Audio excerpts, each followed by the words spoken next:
Hi, everyone. Excuse my voice. There was a music festival yesterday, and I was talking all day. And yeah, you can hear the result of it. Welcome to Holistic Movement with Rob, episode 17. And I thought we'd start with working on the feet. I don't know if you see these strange little things on my feet. You can see them from this camera angle. But I have gone years without wearing toe spacers, and I bought some new ones and thought I'd start wearing them again. I was kind of inspired also by just being in Europe recently. I was in Europe, Southern Europe, working with a client and had the opportunity to go to Portugal afterward and the city of Lisbon. And if you've never been, please go. It's an amazing city. And this may sound weird, but I was I loved it because of the cobblestone sidewalks and the uneven surfaces of the sidewalks. And I guess that shows my nerdness, but I love walking on uneven surfaces. And mainly because I was, again, using the word inspired, but motivated by Thomas Myers, because, learning so much from him years ago, and he talked about it, that how do we improve the proprioception, balance, mobility in our ankles and our whole spine? We do it by walking on uneven surfaces, and Lisbon is a wonderful walking city for that. And so I thought we'd go over releasing the feet first, and then we'll see what happens after that. So if you have a chance, buy toe spacers, and when you're at home, wear them, put them on. You can get these really cheaply. I bought them for like $3 on Amazon, and I'm going to take them off for now and then put them on later. But I thought we'd go into the feet, and if you have problems with bunions, then this episode is going to help you a lot. Even if you don't have bunions and you feel like, oh, you've got a lot of space between your toes and your big toes are actually in a direction like this, meaning that they're not being pulled by the smaller toes. Wonderful. Awesome. But this will still be beneficial for you because we want to learn how to have space between our toes and our hands as well. So then we can better distribute weight in our feet. And we have better balance, mobility, we don't fall, we don't injure ourselves. And so I thought we'd start with the big toe. And what we're going to do is we're going to start with our left big toe, and we're going to place our fingers between our big toe and our second toe. And we can do it with our other hand as well. And we're just going to use the index finger of our left hand, and we're just going to push that inner side of the big toe upward. And it may be painful. If that's painful, you know that you've got some problems with your big toe. There's a lot of compression there. And I'm just lengthening. I can also pull it with my other hand, and I'm using my index and my middle finger to just pull my big toe medially away from my other toes.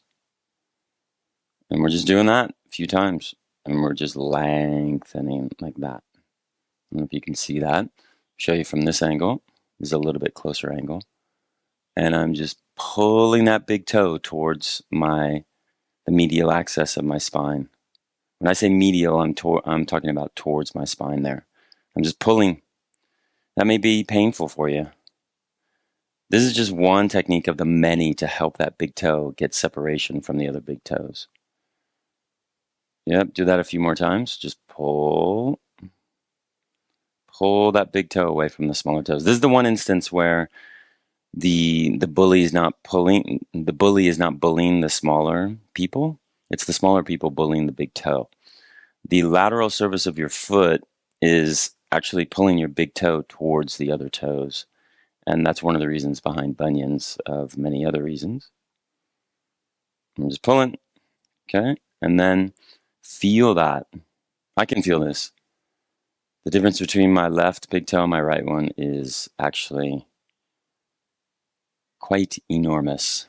Now I'm going to get into my right big toe. So I can use my thumb, I can use my right hand to just pull that big toe. Any way that you can figure out to get that big toe and pull it away from the other big toes. You can also just yank and pull those other toes away as well. Okay, let me show you from this angle. This is a little bit closer angle. So you see what I'm doing? I'm grabbing my other toes with my right hand, and then my left hand is pulling that big toe away. Okay, I'm just pulling it, pulling it away. Yep. Ooh. This one's a little bit more screwed up than my other one. Went down on my motorcycle about a year ago and really jacked my big toe. And so I really got to work on it. I work on it often during the week just to pull that big toe away. Yep. Do a few more times. You're getting on that medial surface of the big toe and just pulling it upward like that. Okay. Now, can you separate those big toes from the other ones? I don't know if you can see this. Yep. Okay, now we're going to get the lateral surface of the feet. So we're just going to massage those. And I shouldn't use the word massage because this is not a massage. This is actually structural integration. This is trying to lengthen the connective tissue on the lateral surface of your foot. And so let me explain this again. What happens a lot with the big toe being pulled laterally and creating that bunion is that the lateral surface of the foot becomes really compressed. And then these smaller toes just pull that big toe laterally away. Imagine if you look at my hands, let's say I do this. Okay, now look at my wrists. Which side is compressed? It's this outer side, right? So what I'm going to do is I'm just going to lengthen this side so then my hand can come back to neutral. With the foot, it's very similar. So what we're going to do, I'm going to show you from a few angles from this one. I'm going to use my thumb. This is my left foot, and I'm going to use my left thumb. And I'm going to start right at my calcaneus. Okay, that's the heel bone. That's the fancy word for the heel bone. And I'm just going to press, and I'm going to push this tissue towards my fifth metatarsal, that bony protrusion on the lateral surface of your foot. Okay, can you see that from this angle too, like that? And I'm just pushing it. Okay, pushing it really slow. Okay, and just gliding. And if it's too painful for you, then ease off. You don't have to give that much pressure. And I'm just slowly but surely pushing that tissue towards the fifth metatarsal. Okay, let's do it a few more times. Remember, the slow blade pierces the shield. Okay, and I'm using that thumb and I'm just pushing that. And you may be, Okay, so if you're pulling away, you're clenching your jaw, you're tightening the rest of your body, that means you're giving yourself way too much pressure and you want to lay off a little bit. Okay? I'm just pushing it upward towards that fifth metatarsal. Okay? Now, that fifth metatarsal, that bony protrusion there, now you can be on top of it and push it up towards that pinky toe. And then just push it upward too, like that. You can also use your fingers this way and keep your wrist and your hand straight and push that up. And I can feel that compression. Now, I also got into the fibularis brevis right here. Is that the brevis or is it tertius? I'll post it up there, the muscle, and I probably identified it wrong. Anyway, it's that muscle that connects from your fifth metatarsal up to right about there. And I'll show you in the diagram there. Okay. And that muscle can become really compressed and pull your foot into external rotation and then pull that big toe laterally. And so I'm just getting on that too. Any kind of compression right on the lateral surface of this foot, I'm feeling for it, and I'm just lengthening it. I'm going past that fifth metatarsal, the bony protrusion there, and I'm just working that and just trying to lengthen all this lateral surface of the foot. So just explore. There's no, this is the way you exactly should do it. This is about you feeling and noticing, okay, where's the compression? And I get my fingers in there and I just lengthen there. Yeah. Oh, yeah. Okay. Rest there for a second. And let's do the right foot. And you can probably see from this camera. Okay. So I'm going to use my right thumb and I'm just going to start from my heel bone and I'm going to push that tissue to the fifth metatarsal there. Ooh. And this one hurts even more because I broke this fifth metatarsal years ago surfing, and I'm just right at the back of the bone. I can feel that compression, and I'm just pushing it and just pushing it. Okay, and then I go over that hump, and then I just keep going up to that pinky toe, and I just lengthen there. Okay, now you can also get into any compression on the lateral surface of your foot, wherever you feel it. Now, I'm using my index and middle finger, my hands kind of like that shape, and I'm just going outward like that. Okay. Yep. And again, I'm slowly gliding. Now, I'm pretty sweaty, so I have that glide. If you feel like you're getting stuck, one, that probably means you're dehydrated and you need to hydrate with electrolytes and not Gatorade or Super Supao, that's the drink here in Taiwan, but with coconut water or with bananas or with avocados or with just salt, potassium chloride and sodium. Okay, so how's that feel? What do you notice there? Okay, and then we're going to lie on our backs. Hopefully I don't go out of frame, but I might. And we're just going to lie down and rest here and see how that feels. And breathe into that and notice what you feel in your feet there.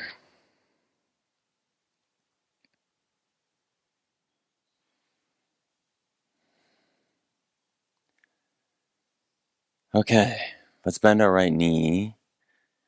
And we're going to roll over to our left-hand side. Come on up. And the next movement we're going to do does involve balls. Like how I said balls.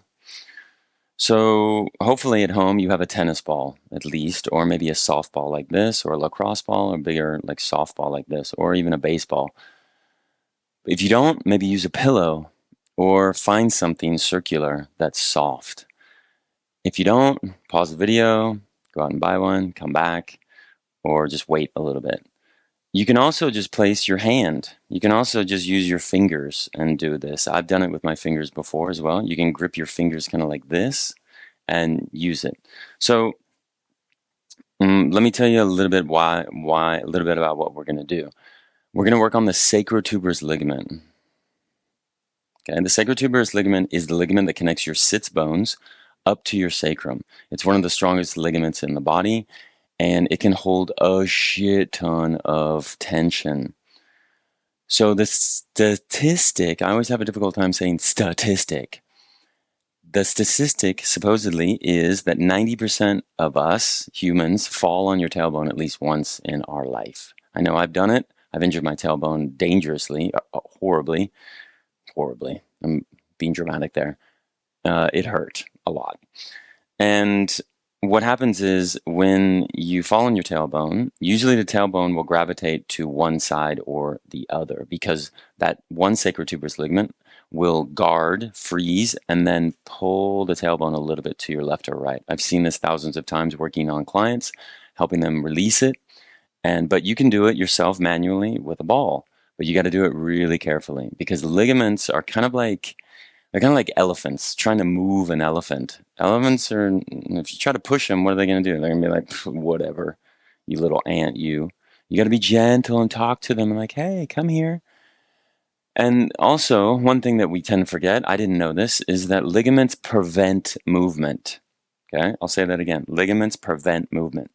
Meaning that, let's say that you go past your safe range of motion, let's just say with your arm, and then you get to a point where the nervous system says, whoa, that's too far. Ligaments will say, stop, don't go any further, because the ligaments don't want you to injure yourself. Okay?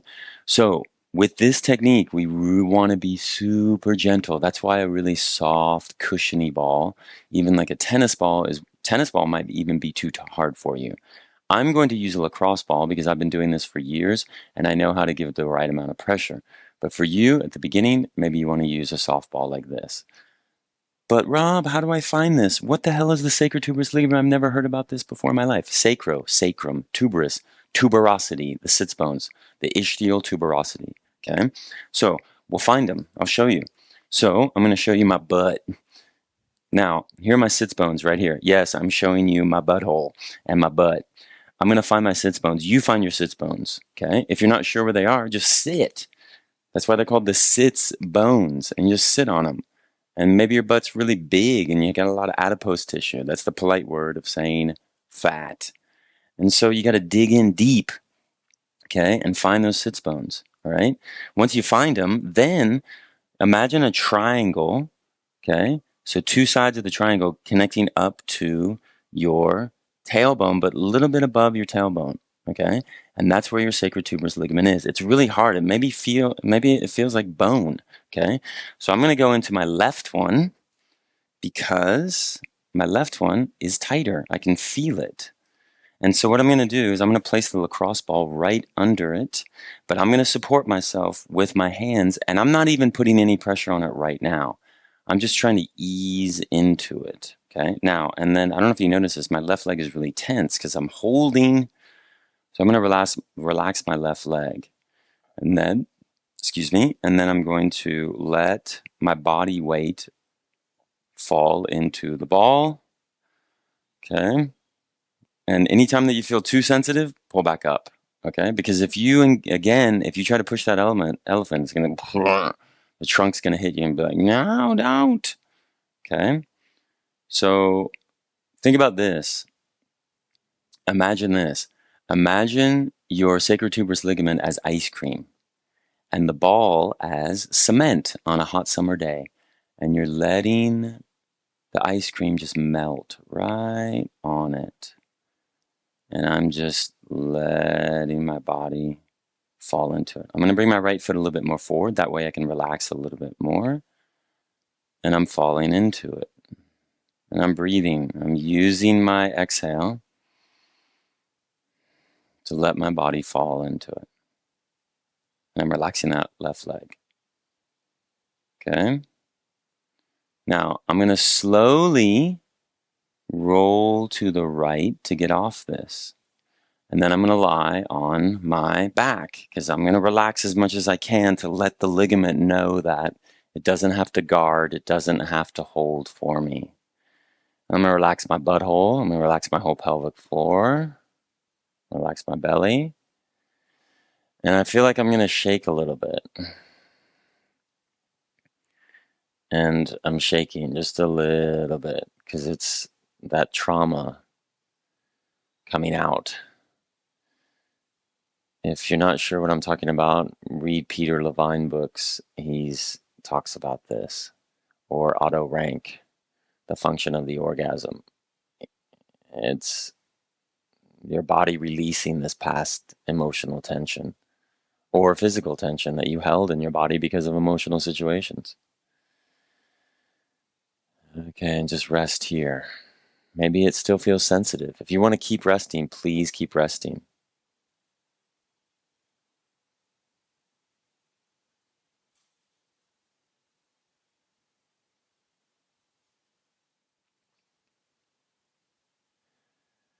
Okay, so let's bend our right knee. We're going to roll on over. And I thought after doing those two releases, we'd finish with a whole body movement. And one of these is based upon The Five Tibetans. This is a movement modality that I found by accident in Thailand one year, many years ago. And it was my introduction to yoga, and it helped strengthen my back tremendously when I was in a lot of pain. And that was the Kickstarter to this. And so the Five Tibetans, it's one of what we're going to do is we're going to do one of the Five Tibetans. And in other episodes, I'll probably introduce the other ones. I have made, I believe, a video of all the Five Tibetans together as a workout.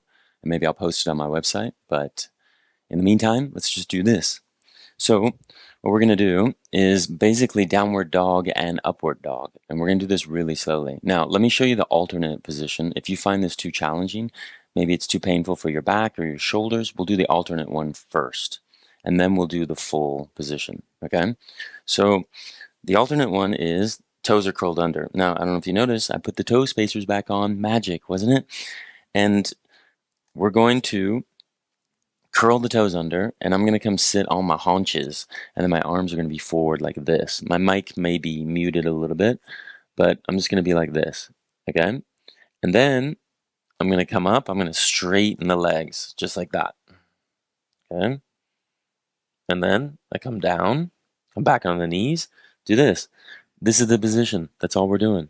We're just doing straightening the legs, fingertips are separated, feet are hip width apart, arms are in external rotation if you can, okay? And then we come on down. Let me switch to this angle so this camera can kind of see my hands a little bit better. I'm separating my fingertips as much as I can. I'm utilizing my pinkies to activate the lats. And then I'm coming down like this just to open the chest. So I inhale up and then I exhale. Using my palms, and I'm not completely straightening my legs. If you want to, you can, but I'd recommend not locking any joints in extension. And then I inhale down and then exhale here. Now, with the Five Tibetans, they do inhale up, exhale down. I don't like that. It's too quick. I like inhaling, exhaling in the final position, and then inhaling down, exhaling in the final position. So we inhale up, exhale. Inhale down, exhale. Okay. Now, that's the beginner position. You can keep doing this if you find the next one too difficult for you. Okay. Now, the beginner one is we'll start in downward dog. We're going to be here. Okay. Then I'm going to utilize my belly button and this part of the core, the abdominal region, and I'm going to initiate the movement from there. I'm going to keep my legs straight. I'm going to tighten my butt and my quads, and I'm going to come up into upward dog like this. I'm going to push my heels back and open my chest up and try to relax my forehead. And then I'm going to inhale up, exhale. Tighten my quads and my abdominal region. And then I'm going to inhale down, tighten my butt, and come into extension. And then exhale, relax my forehead. Inhale up, exhale here. Inhale down, exhale here. Inhale up, exhale down. Now, and at any point that you feel tired and then you feel it's too much, stop. Now, in the Five Tibetans, they do this 21 times. We're probably not going to do this 21 times. We're not going to even count. We're just going to concentrate on the movement. So inhale down, exhale. Tighten those quads, tighten the butt, come into extension. My lower back just popped. I probably closed a facet joint. Awesome. Inhale down. Exhale, come into extension. Inhale up. Exhale. Inhale down. Exhale. Inhale up. Exhale. Inhale down. Exhale. Inhale up. Exhale. Inhale down. exhale. We're going to do 3 more. Inhale up, exhale. Inhale down, exhale. Inhale up. Now, I don't know if you noticed this. You'll see a lot of yogis do this. They'll push the shoulders down as much as possible. Really? Do you really want to fuck up your shoulders that much? So how can you evenly distribute weight between the front of your body and the back of your body? And then inhale down, exhale. I think this is the last one. Inhale up, exhale. We're going to drop the knees down first, okay? And then we're going to turn over. We're going to lie on our backs as my voice cracks again. I just hit puberty a couple days ago. Sorry, folks. 52, and it finally hit me.